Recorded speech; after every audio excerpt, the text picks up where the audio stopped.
Imagine this, let's make a bold assumption. You've come to the edge of a dark, chaotic abyss. There's no path of retreat behind you. Ahead lies your final destination. What are you thinking at this moment?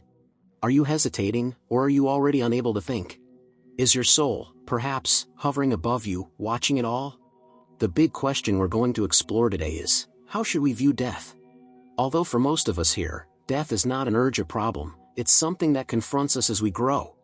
First, the relatives around us will pass away one by one, especially those who grew up with us, our most beloved and cherished family members. Their departure, their deaths, remind us that the family ties, friendships, and love we treasure don't seem to last forever. Even more importantly, the passing of our relatives and friends also reminds us. Every one of us will die. Even though we are temporarily alive, we too will one day die. What does death truly mean? According to the most intuitive understanding, death means my disappearance. It means complete nothingness. Nothing is left. I came, and then I left without a sound. All the beauty in the world I once felt, all the good food, the beautiful sights, the wonderful partners and friends, I can no longer perceive any of it. This world will have absolutely nothing to do with me anymore.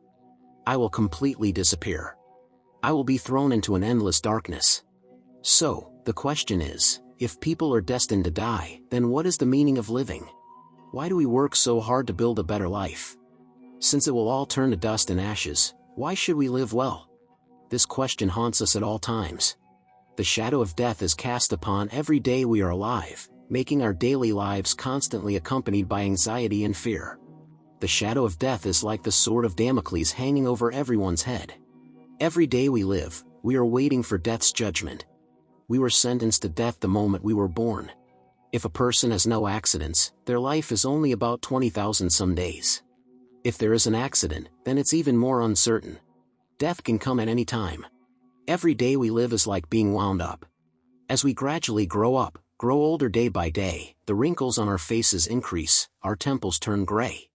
It's as if there's a permanent countdown, tick, tock, tick, ringing in our hearts, constantly reminding us, I am getting closer and closer to that final limit. To cope with this death anxiety and fear, many of us, well, we have our methods. The method is to use daily busyness, eating, drinking, and entertainment to make ourselves forget that we will one day die. We go to work, we get off work, we eat, we drink, we play, we get married, we have children. We toil away at our daily affairs. And so, we have no time to think about the fact that we will one day die. We seem to have forgotten it. Many cultures around the world have taboos about mentioning death. This is all a way of deliberately forgetting death, as if we really won't die. But the shadow of death is a persistent ghost. After a long day filled with eating, drinking, playing, and busy work, when night falls, suddenly, the shadow of death bursts forth again without any warning. It makes you feel that everything before your eyes has lost its color. You collapse on the edge of your bed, gasping for air, trembling all over, powerless to do anything more.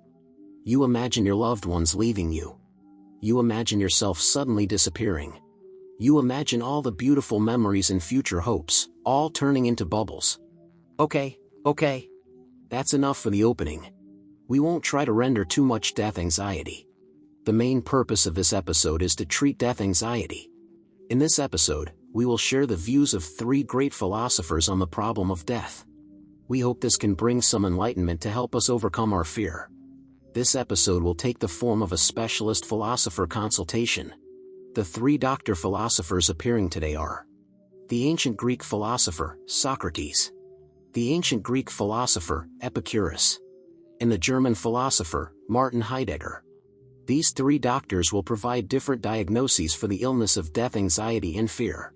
Then, based on their different diagnoses, they will each write a corresponding prescription. In the end, you will need to be the judge. Which doctor's prescription is best suited for your condition? Alright, let's begin the consultation. First, let's welcome Dr. Socrates. We should know, the ancient Greek philosopher Socrates and Plato were master and disciple.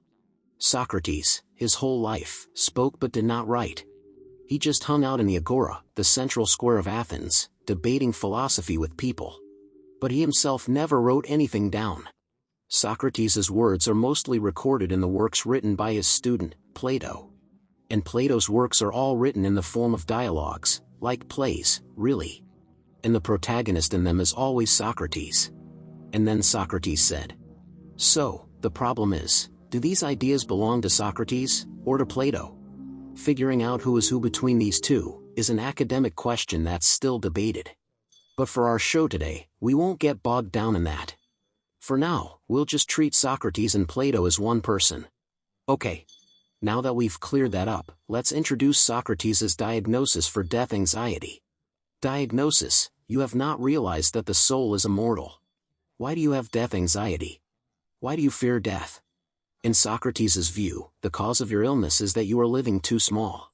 You think that your essence, as a person, is this body of yours. And you think that with the death of your physical body, you yourself will completely disappear. That is why you feel fear and anxiety about falling into complete nothingness. Socrates says, wrong. The most essential part of a person is not the body. It is the soul. And the soul that Socrates talks about doesn't necessarily have to be understood as the kind of ghost from a fairy tale. In our more neutral, modern terms, we can call it a person's consciousness, or their spiritual existence. A person's spiritual existence is their essence. In this spiritual existence, the soul is immortal. A person's soul will not perish with the death of their physical body. The ancient Greeks were generally dualists. They believed that a person isn't just a material body and brain. A person also has a soul. This spiritual thing, the soul, is different from material things. And the spiritual is higher than the material. In fact, in the eyes of ancient Greek philosophers like Socrates and Plato, the soul, compared to the body, is a higher and more fundamental existence. The soul is the very essence that gives life to the body, that makes it alive. The difference between a living person and a dead person is whether or not they have a soul, whether they have consciousness. One with a soul is alive. One without a soul is dead. Therefore, many Greek philosophers believe that this spiritual soul is more the essence of being human than the material body. We all learned in our textbooks that although this dualism seems different from idealism, it ultimately slides into idealism. Both believe that consciousness, this spiritual existence, is more fundamental than the physical body. But for now, let's not take a preset critical stance. Whether materialism is more correct, or idealism is more correct, let's first listen to how Socrates argues for the existence and immortality of the soul. Let's hear his argument first, and then judge if it makes sense. We know that Socrates' philosophical argument for the immortality of the soul is found in Plato's dialogue, the Phaedo. And the scene of this dialogue takes place in a prison. It's a philosophical discussion between Socrates, just before his death, and his students. In this discussion, Socrates makes his case for the soul's immortality. That's why the subtitle of this dialogue is On the Soul. This argument was the last philosophical discussion of Socrates' life. We all know how Socrates died. This is recorded in Plato's Apology. Socrates was sentenced to death by a democratic vote of 500 Athenian citizens in their assembly. Democracy killed philosophy, it's very ironic. His crimes were corrupting the youth and impiety. The death of Socrates can be said, along with the death of Jesus, to be the two death events that most influenced Western civilization. So, Socrates himself truly faced death. And not a death by old age, but a sudden, unnatural death. After being sentenced, in the time before his execution, Socrates' attitude toward his own death, and the actions he took, that is his philosophy of death. His attitude was, he was not afraid of death at all. His action, in 2 words, was, he faced death calmly. We've all seen that world-famous painting by the French artist Jacques-Louis David, The Death of Socrates. It depicts the scene from the Phaedo, where Socrates, on the last day of his life, is still deep in philosophical discussion. According to Athenian rules, the execution could only happen after sunset. His students, thinking their teacher Socrates was about to die, were overcome with grief. They didn't know what to say. But Socrates, he was acting like nothing was wrong, chatting and laughing. His students asked him, Socrates, why are you not afraid of death at all? This is what Socrates was waiting for. Hey, since we don't have much time left, let's hurry up and talk philosophy. And so, Socrates began his philosophical proof for the immortality of the soul. He didn't just give one argument, he argued for it from multiple angles. We'll summarize 3 of his typical arguments here. The argument from opposites. The argument from recollection. The argument from affinity. Let's take them one by one. The argument from opposites. Premise 1, all things come to be from their opposite. How to understand this? For example, larger things are generated from smaller things. In the reverse, smaller things come from larger things. By the same token, cold and hot are generated from each other. Beautiful and ugly. Just and unjust. And so on. Premise 2, between 2 opposite things, there is a pair of symmetrical processes of transformation. Just like becoming larger and becoming smaller, these are symmetrical processes. Premise 3, dead is generated from living. This is easy to understand, right? A person lives a life, and goes from living to dead. We see this. Conclusion, based on premise 2.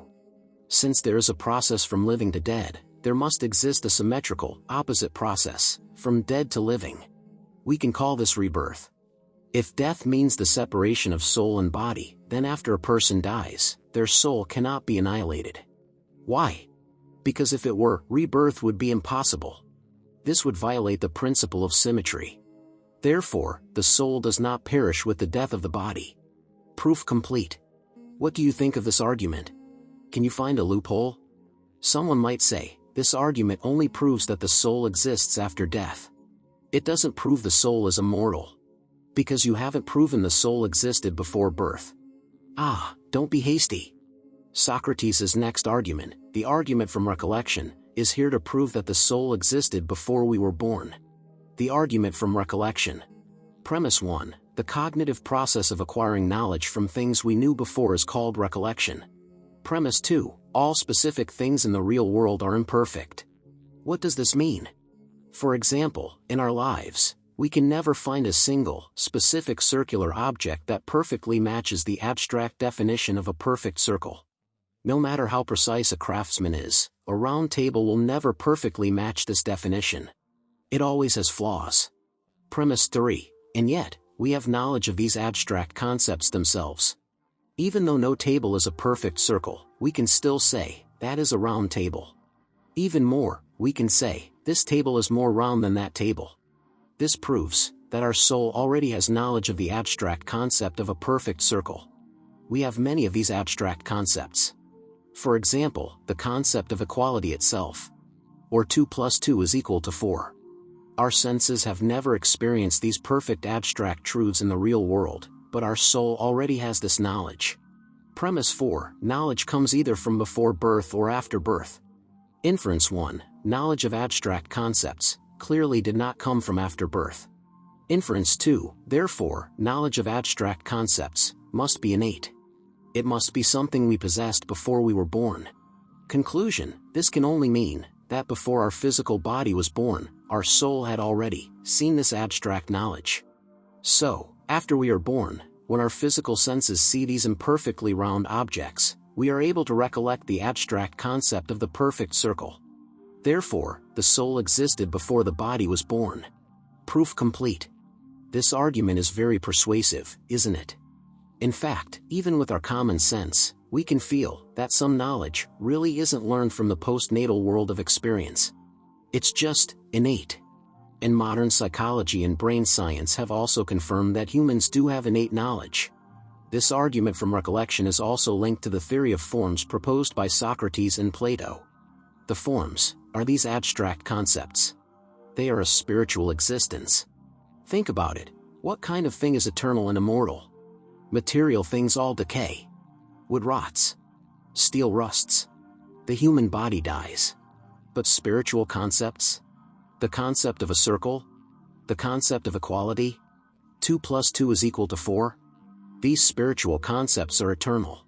Even if the universe is destroyed, 2 plus 2 will still equal 4.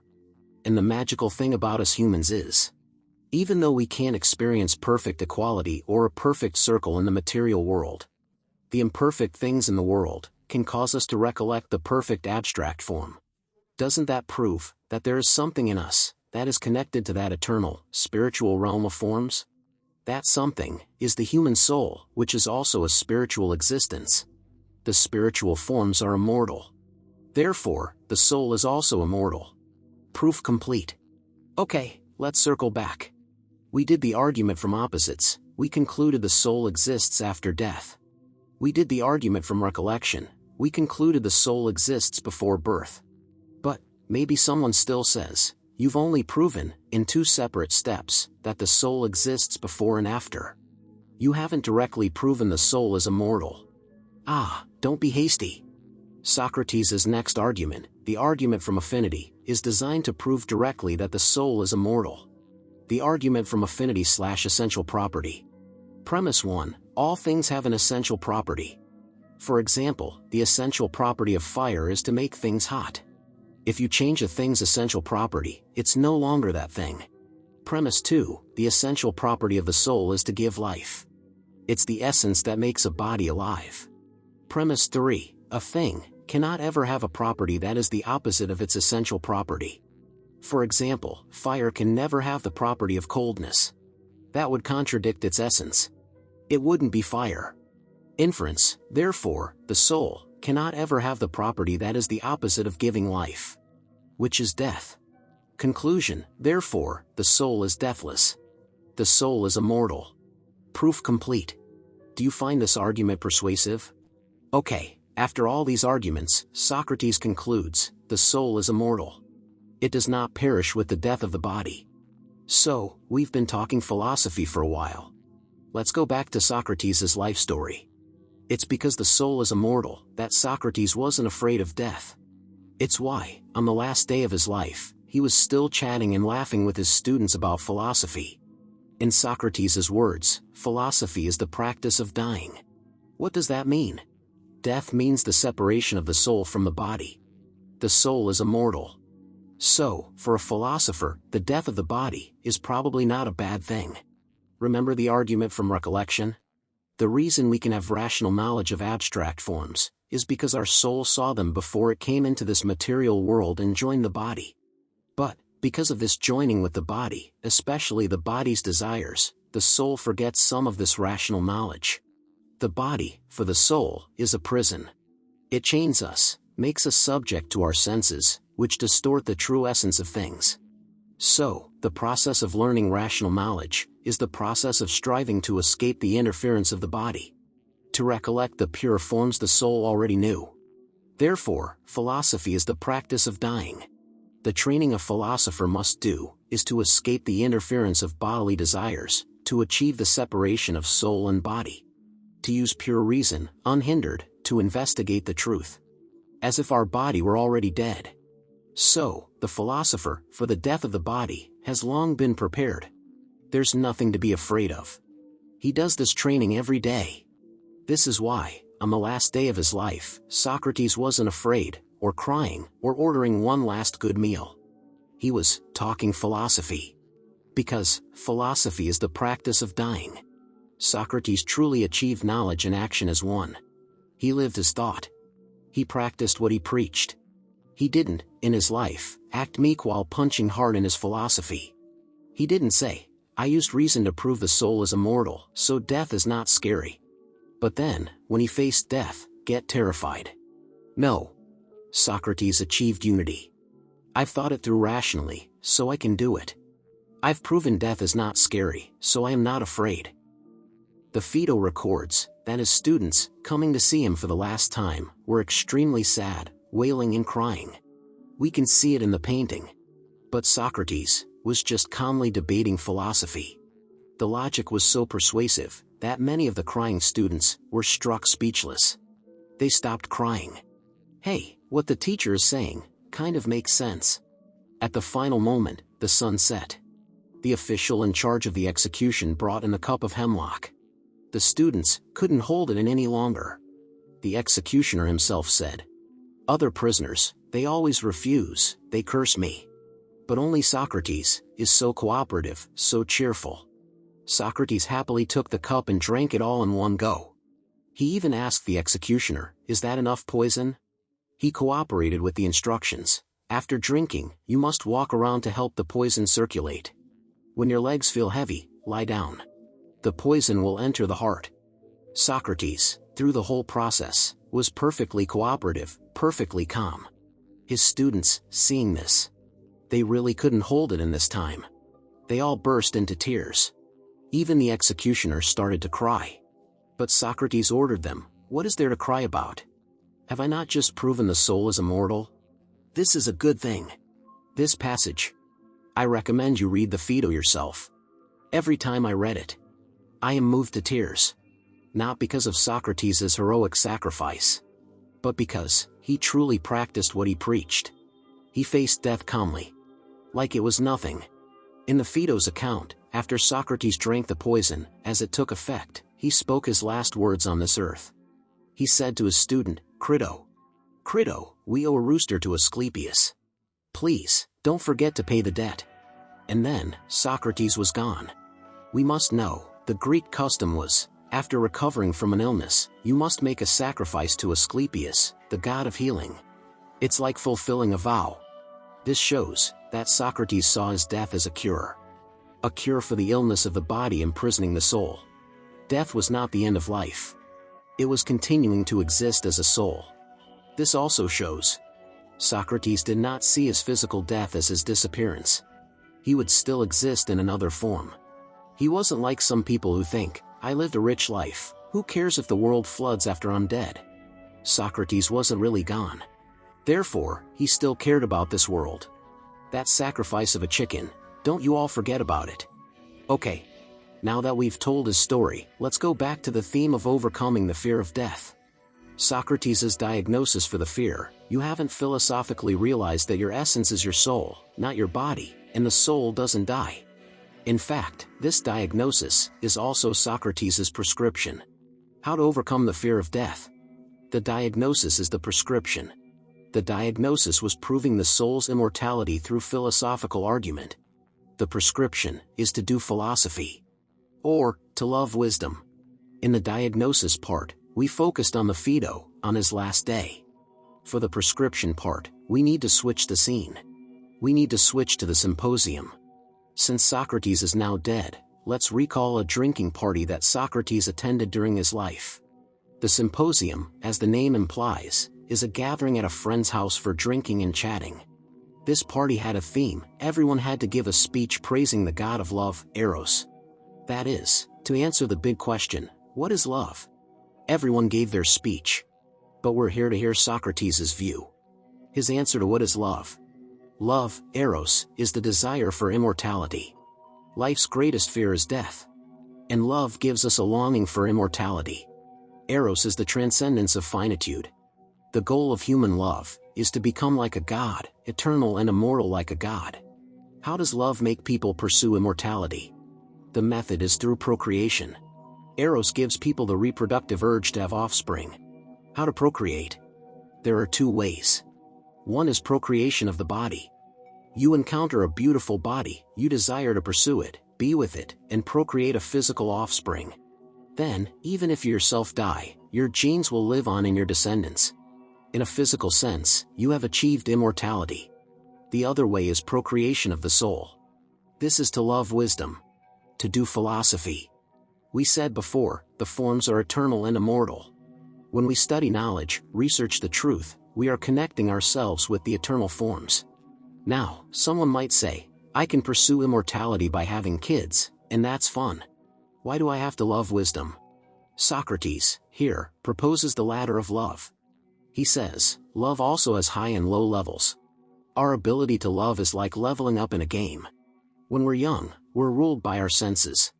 We fall in love with a person because of their beautiful body. Then, we level up. We've seen many lovers, we realize, every beautiful person shares a universal body beauty. Then, we level up again, from loving universal physical beauty to loving the beauty of the soul. Once you ascend to this level, you'll find, physical beauty is not that important. And then, you ascend even further, you will fall in love with the beauty of knowledge. The highest stage of the ladder of love, is to love beauty itself. Beauty itself is the form of beauty. The highest realm of Eros, is to love truth. Which is, to love wisdom. Platonic love, is not just non-physical love. In the context of the symposium, Platonic love is the process of ascending this ladder of love. Its highest realm is the love of wisdom. Okay, let's get back. Love of the soul is nobler than love of the body. It's a nobler way to resist death and pursue immortality. Love of the soul also procreates. It connects the self with the eternal forms. The children it gives birth to are knowledge, ideas, great works. Look, Socrates' body has been dead for over 2,000 years. But we, today, are still recalling Socrates' ideas. In that sense, Socrates' soul is immortal. Only knowledge and truth can make a person immortal. So, let's circle back. The prescription for resisting death is love. The illness is fear of death. The medicine is love. To be precise, love of wisdom. To jump out of Socrates' context and put it in words we can understand today. How to overcome the fear of death? You must, while you are alive, find your passion. Find something that transcends your mortal body. Something bigger than yourself. That you love. Find that something bigger than yourself. A person with a passion does not have death anxiety. We can see this in artists, writers, scientists, philosophers. It's very hard to see death anxiety in these people. Because they have found that thing that they love. You also need to find your passion. And achieve excellence in it. You answer for yourself, I am good at it. I love it.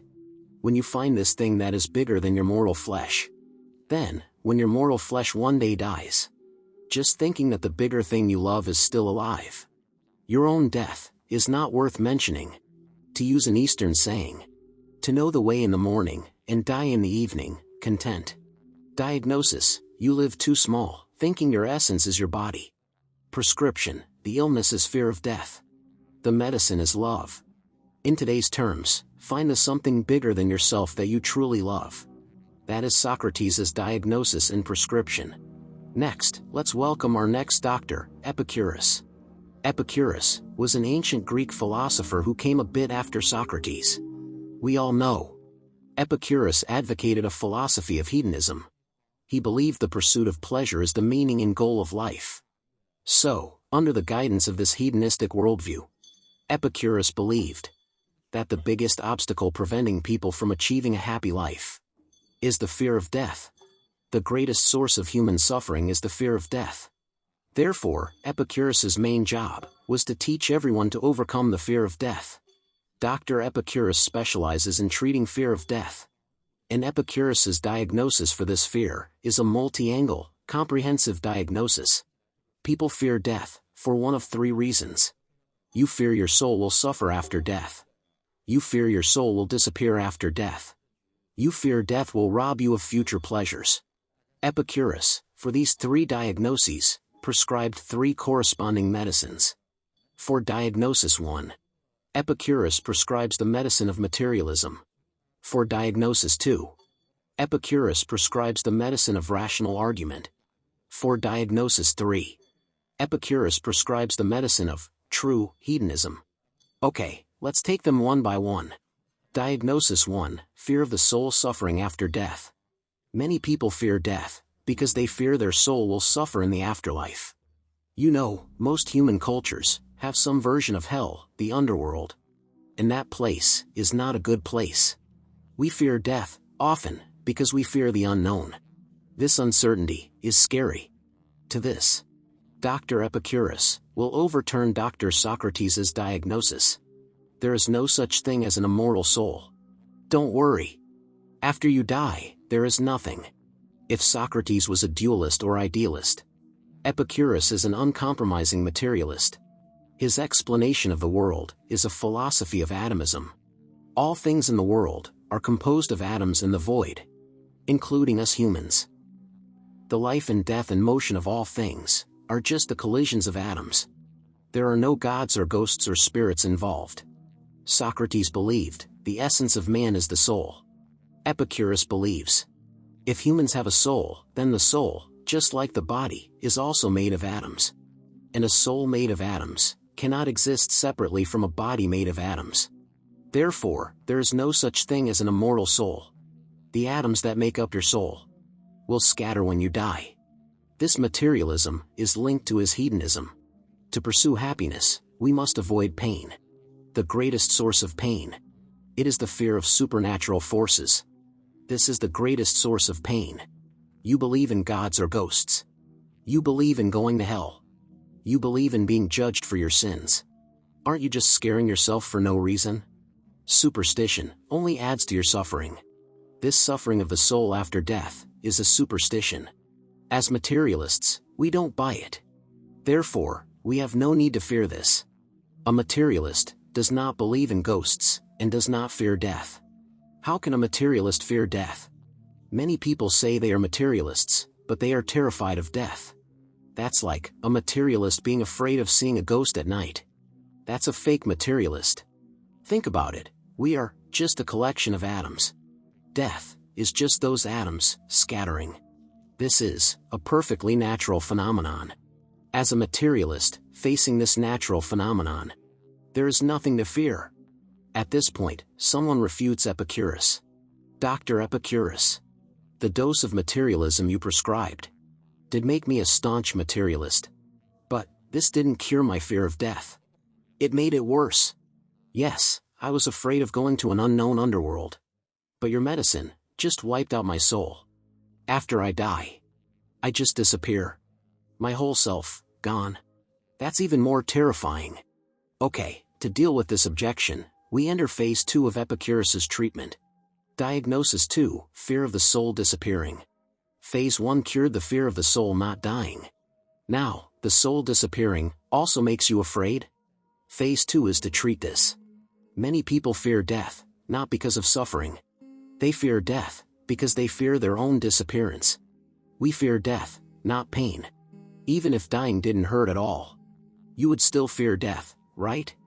Epicurus believes the reason you fear disappearing is because you haven't thought it through. You are just relying on an intuition. But this intuition, if you calm down and think it through rationally, this intuition makes no sense at all. Therefore, Epicurus uses 2 very rational, philosophical arguments to prove that this fear makes no sense. The absence argument. Premise 1, death is the dissolution of the soul. Premise 2, what is dissolved cannot be perceived. Inference 1, death is the absence of perception. Premise 3, what cannot be perceived is nothing to us. Conclusion, therefore, death is nothing to us. Proof complete. This argument is very concise and powerful. It's hard to refute, right? Death has nothing to do with me. Why? Precisely because death means my soul is gone. Therefore, I cannot perceive anything. I cannot perceive death. So, death has nothing to do with me. It's like falling asleep and never waking up. If you still fear it, what are you fearing? Epicurus also made a subject absence argument. Why is death not scary? Because death and I can never be present at the same time. When I am present, death is not. When death arrives, I am already not present. So, death and I can never meet. For something we can never meet, why should we fear it? The symmetry argument. This logic is also very concise and powerful. Premise 1, we never feel fear about our non-existence before we were born. Premise 2, the time before birth and the time after death are symmetrical. Conclusion, therefore, we also should not feel fear about our non-existence after we die. Proof complete. These 2 arguments might violate your intuition, but you find, rationally, they're hard to refute, right? This proves the reason you fear death is just due to an unreflected upon intuition. And that intuition is wrong. You just need to use your reason to think it through. So, death is not scary. Then, how should we live? We overcome the fear of death so that we can live happily while we're alive. Right? View life and death with indifference so you can seize the day. This is Epicurus's philosophy of hedonism. Once you view life and death indifferently, there's nothing to be anxious about anymore. The most important thing in life is to be happy. Right? At this moment, someone else jumps out to refute him. That's not right, Dr. Epicurus. I agree with your philosophy of hedonism. I also believe the meaning of life is to pursue pleasure. But I still fear death. Why? Precisely because death robs me of all the pleasures I could have enjoyed after I die. To deal with this objection, we enter phase 3 of Epicurus's treatment. Diagnosis 3, fear that death deprives us of future pleasures. This argument is really saying, death interrupts my complete life's journey. If I die now, my life experience is incomplete. It's regrettable. Death robbed me of life's necessary pleasures. It's as if life is a checklist. Checking more boxes is happier than checking fewer boxes. Right? But Epicurus says no. This view of pleasure assumes that pleasure is cumulative. But Epicurus says, the pleasure that is truly worth pursuing is not this kind of cumulative pleasure. The pleasure that is truly worth pursuing is a permanent state. This state is not accumulated in time. Epicurus distinguished between two types of pleasure: kinetic pleasures and catastematic pleasures. Kinetic pleasures are mainly bodily pleasures. This kind of pleasure is mostly brief. It suffers from the hedonistic paradox, it is transient. Therefore, you need to keep accumulating more. But catastematic pleasure is not a quantity accumulation. It is a lasting spiritual state. This lasting spiritual state, simply put, is peace of the soul and inner tranquility. So, we must emphasize, although Epicurus is labeled a hedonist, the hedonism he advocated was not the kinetic pleasure. It was not that binging, indulging desires kind of pleasure. On the contrary, Epicurus believed this direct bodily pleasure should be avoided. Why? Indulging in this pleasure will actually cause you pain. Binge eating leads to illness. Chasing fame and fortune, if you fail, it brings immense pain. Chasing this kinetic pleasure will make your soul restless. The pleasure truly worth pursuing is the state of soul tranquility. This is a permanent pleasure, and this requires training to achieve. How do you train to achieve this state? Epicurus's answer is: do philosophy. Engage in philosophical contemplation. Study knowledge. Seek truth. When you do philosophy, you will cultivate inner peace. This is a higher pleasure. When you cultivate this state of soul pleasure, the fear of death will vanish. So, let's go back to the third diagnosis. That is because people are immersed in the first kind of low-level pleasure, instead of pursuing the lasting, permanent, non-cumulative state of soul pleasure. When you achieve the latter kind of pleasure, death does not diminish this soul pleasure. On this point, Epicurus and Socrates, you could say, arrived at the same destination by different roads. Both used doing philosophy to resist the fear of death. It's also a version of to know the way in the morning and die in the evening, content. To conclude Epicurus's prescription, we can see all three diagnoses and prescriptions are connected. They all stress that the fear of death is actually due to a lack of knowledge, a superstition about supernatural forces, a delusion. To overcome it, we must increase our knowledge and rational spirit. Through rational reflection, we dissolve superstition. Through rational reflection, we prove death is nothing to us. Through rational reflection, we study knowledge and gain a static, permanent soul pleasure. Socrates and Epicurus both don't fear death, but their medicines are very different. Socrates doesn't fear death because he has a higher spiritual form as his goal. It's an idealist's prescription. Epicurus doesn't fear death because he believes the material, atomic world is indifferent to life and death. It's a materialist's prescription. These two doctors, which prescription is more suited for you? And now, we welcome our third doctor, Martin Heidegger.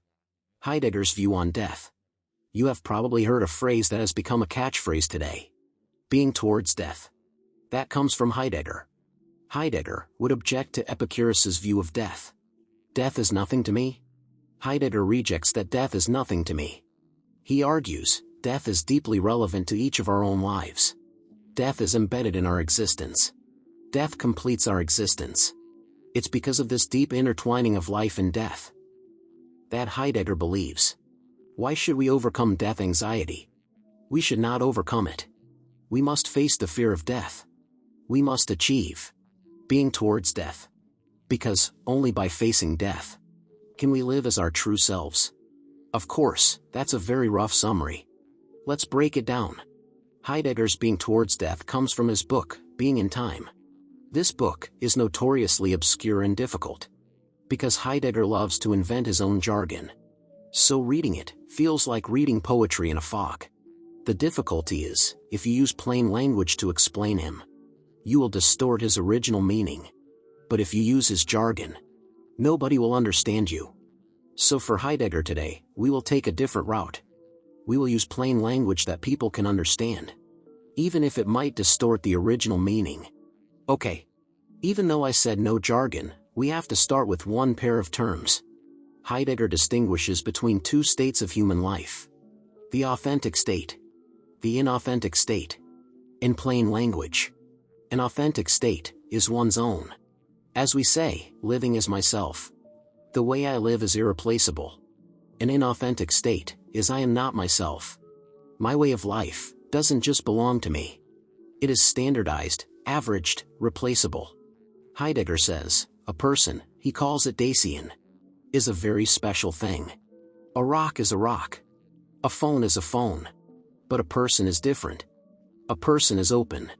A person has no template. A person is always an existence facing possibilities.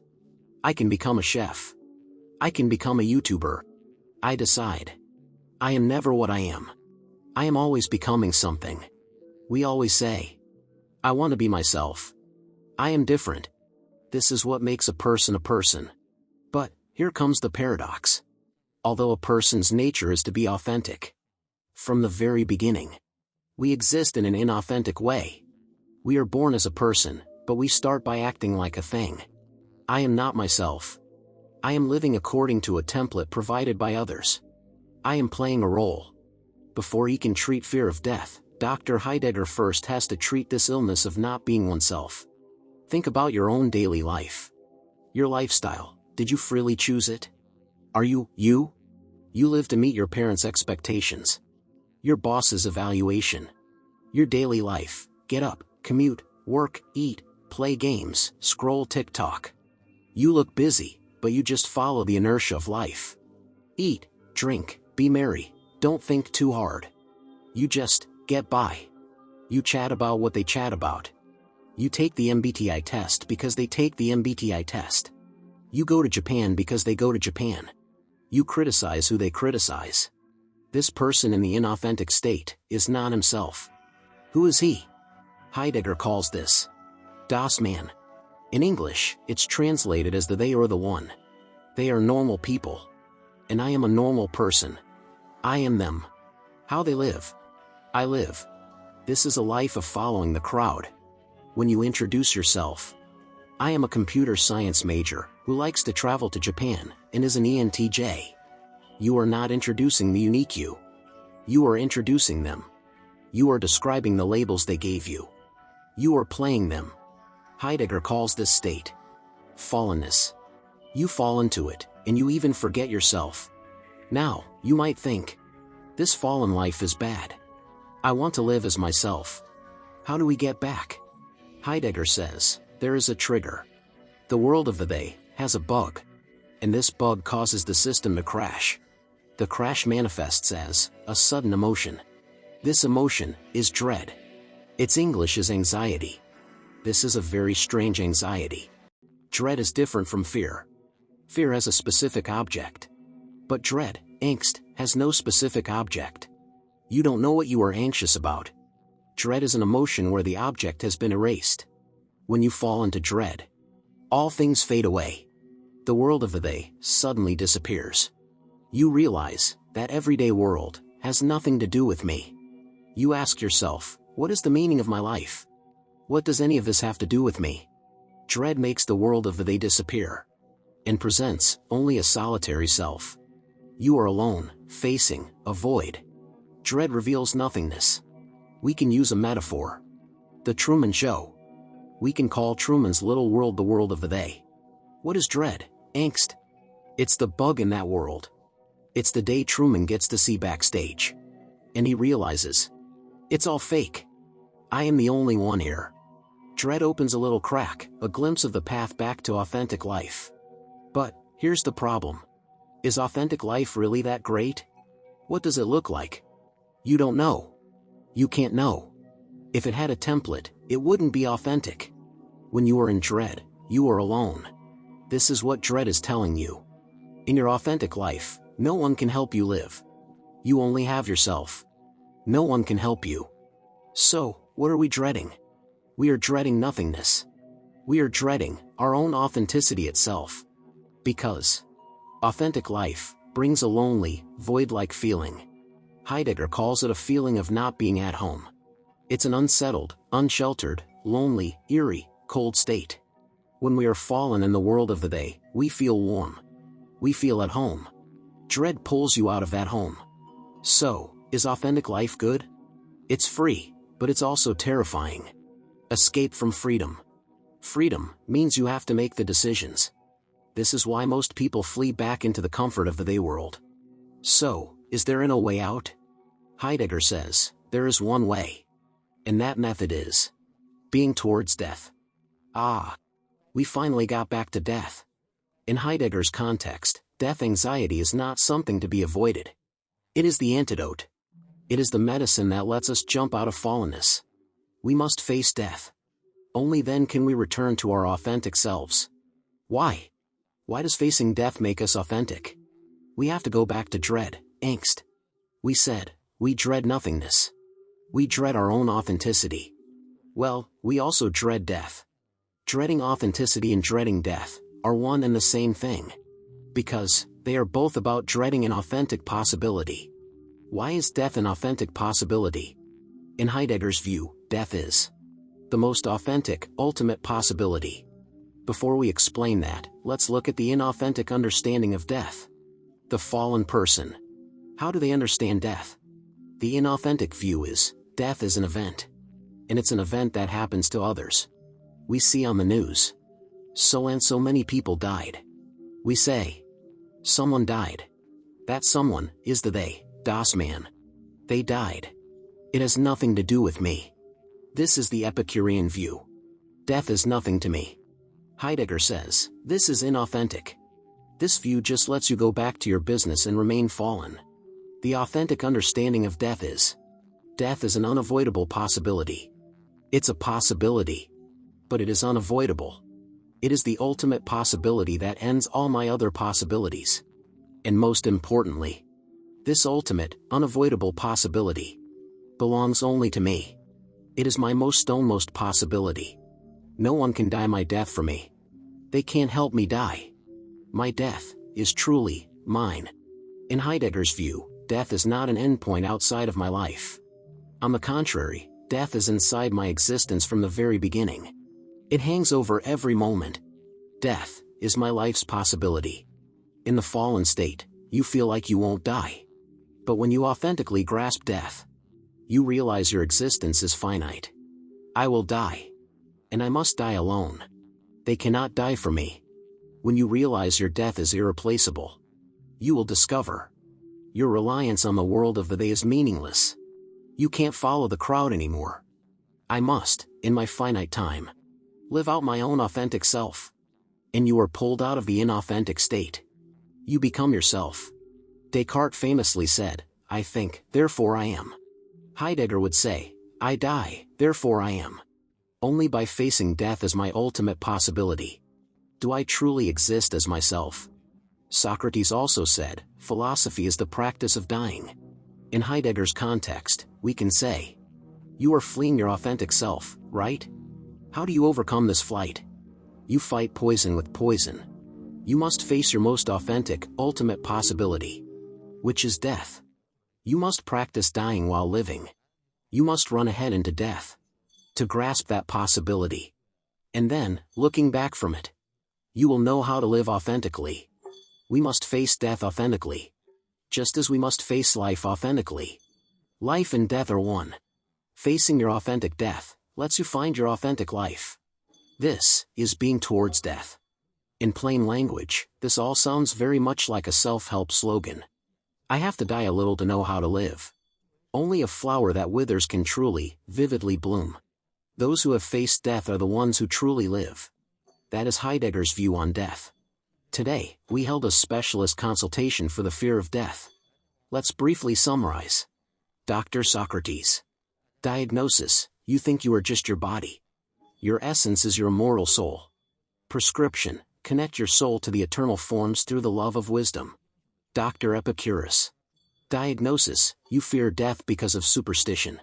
It's an irrational delusion. Prescription: use reason to understand that death is nothing to us. Achieve inner peace. Dr. Heidegger. Diagnosis: you flee from death, and this makes you live an inauthentic life. Prescription: don't flee death. Face it. Use your authentic death to find your authentic life. These three doctors. Which one is best suited for your condition? Or, on this ultimate question, do you have a better answer? If man is destined to die, what is the meaning of life? This question seems troubling. But, think about it from another angle.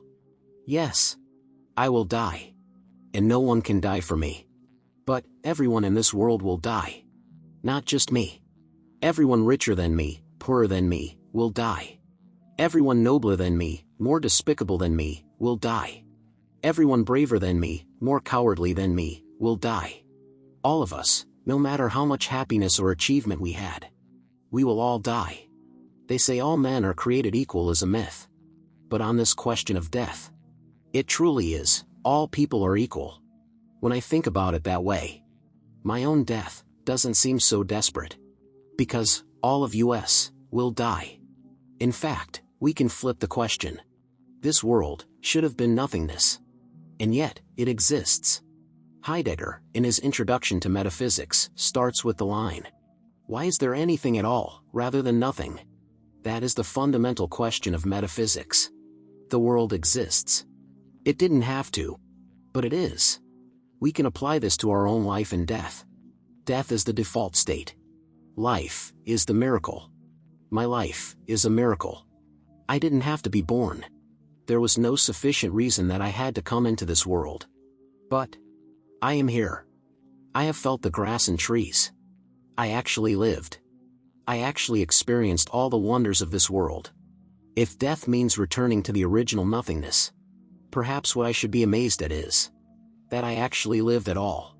When we die, we should carve these three words on our tombstone, in amazement. I was alive. Regarding this question of how to face death, we welcome you to join the philosophers in this discussion. They've stated their opinions. Now, it's your turn to speak. Please, leave your thoughts in the comments below. Thank you so much for listening to the end. Remember to like, subscribe, and share. Good night, my friends. We'll see you next time.